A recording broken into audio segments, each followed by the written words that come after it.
Hi guys, it's Wednesday the 27th of December 2017 and welcome to our second full day in Singapore, and we're going to start things off for breakfast. As I promised yesterday, I'm going to kick things off by doing a little tour around the restaurant area to see what the breakfast options are, and I'm going to kick things off with a nice bit of orange juice. How come I always enjoy eating fruit more often when I'm on holiday compared to when I'm back home? The fruit tastes just so much nicer when I'm away on holiday.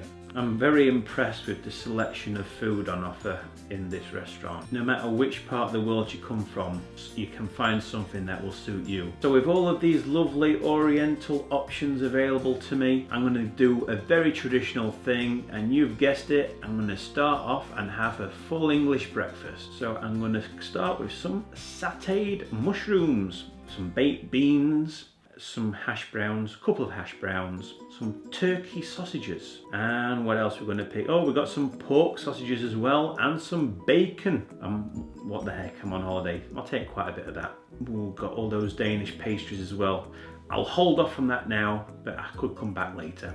So I've got my fruit, I've got my orange juice, and I've got my full English breakfast. So after we finished our breakfast, we made our way up to our hotel room so we could start planning what we would like to do for the rest of the day. One of the things which I really wanted to do was fit in 10,000 steps as a minimum during the day, because we're also wanting to do a tour in the evening as well. But the first part of the day, we really want to dedicate to getting out on the ground and building that step count up and getting to see all the sights and all the architecture. Our first stop along our walk is to go past the St Andrew's Cathedral. You've got the old Parliament building, doing a bit of a hyperlapse there.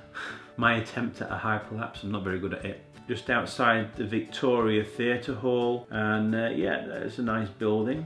Seeing the buildings and the monuments that are being put in place. Just going over to the Kavanagh Suspension Bridge. Again, I hope I've pronounced that correctly. You have to forgive me because I'm constantly looking up at the skyline because I am just fascinated by the skyscrapers.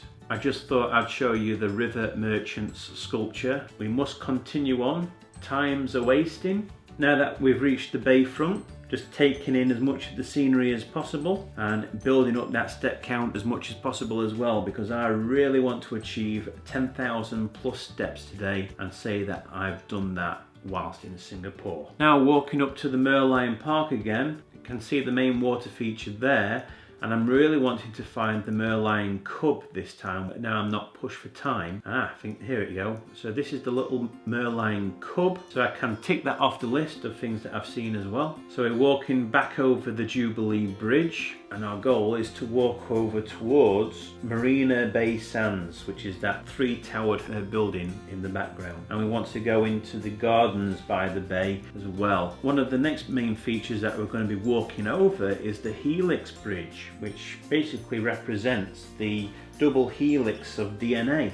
Of course, I can't help myself, I've got to look back at that iconic skyline, make the most of it whilst I can. Head our way, continuing over the Helix Bridge, and it takes us into the shops at the Marina Bay Sands, which is a big shopping complex. Making our way up to the top, following all the signs, which takes us onto a heightened boardwalk, if you like, a boardwalk along the top of the shopping centre, which takes us all the way around to the Marina Bay Sands Hotel. But at least we still got to visit the building and have a walk through it, because we needed to get into the Gardens by the Bay, which is another massive facility just on the rear of the Marina Bay Sands. You can see the Singapore Flyer big wheel in the background. But as you can see, we're now looking over the Gardens by the Bay. You can see the big steel tree sculptures, and there's also a skywalk around those. But in one of those big tree sculptures is actually a restaurant right on the very top of one of those. I really wanted the opportunity to walk along the skywalk whilst we're there, but as soon as we got down to this point, the skywalk had been closed because it looked like a thunder and lightning storm cloud was starting to make its way over above us.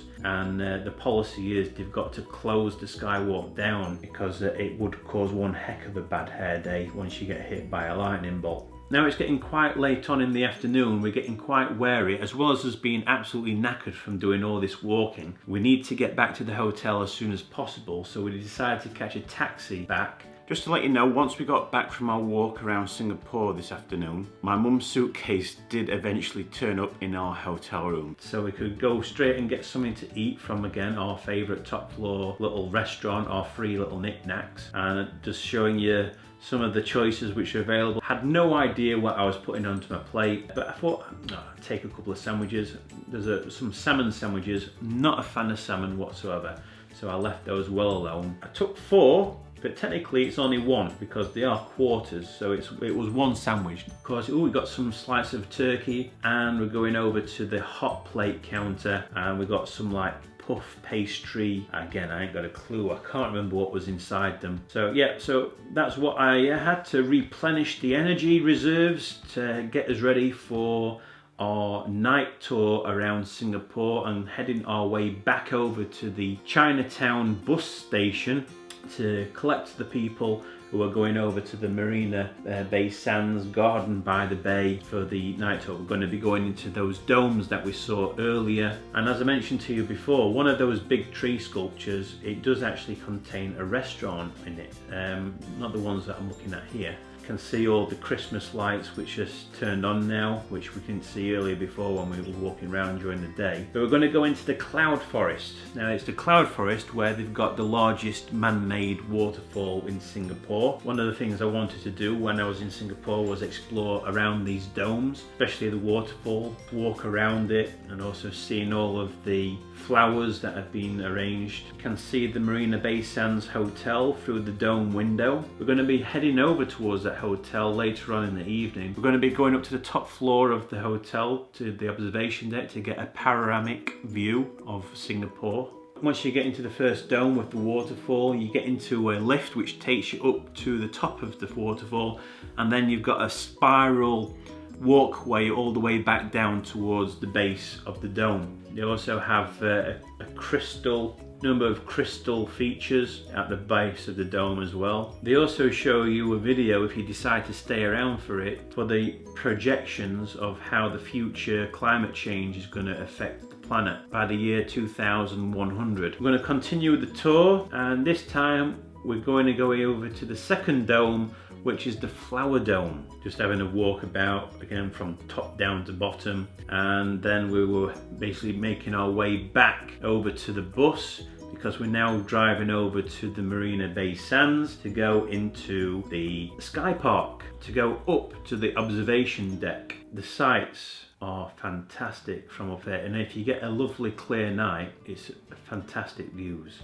And we're obviously making our way around the observation deck. You can see where they got the big flywheel there. Just beneath that is where they have the Singapore Formula 1 Grand Prix. The racetrack's just below that. But yeah, you can see the harbour, the bay area, and we've also got a light show effects which are taking place within the bay. And I've done a time lapse of this the best I can. I've tried to keep my hands as steady as possible, but there is a slight bit of movement, but you still get the main gist of the show, and I hope you enjoy that.